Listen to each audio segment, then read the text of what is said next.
look, for the past 2 years plus, almost three now, we've received a lot of inquiries from people that were scammed by some fake crypto investment scheme or some online fraud or online scam. And a lot of times it was, just a made up company that made it look like they were an investment and they promised to put your money in Bitcoin or something else.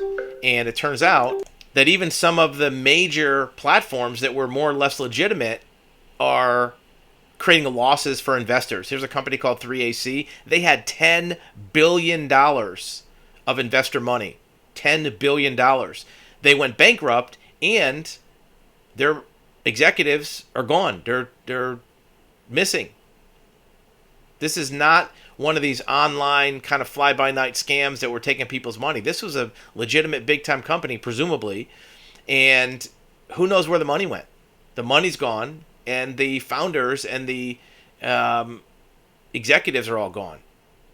This isn't like a Ponzi scheme, social media chain letter company. This was a big-time company that was major in the marketplace. So as these crypto Bitcoin type securities start to reduce in value, it turns out that some of these were leveraged so high that unless the value stayed at that higher level, it didn't create the capitalization for these companies to continue as an ongoing concern.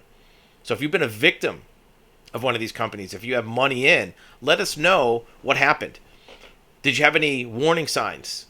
Did you have any advance notice? Did they ask you to put more money in at the end before they went bankrupt?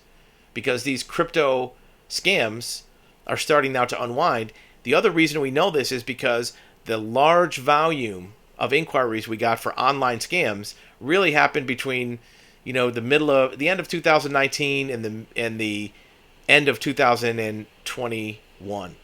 The end of last year, beginning of this year, the volume started to decrease, and that means there was less of these scams out there because the values of cryptocurrency was going down and less people were interested in doing it. Now we're back to,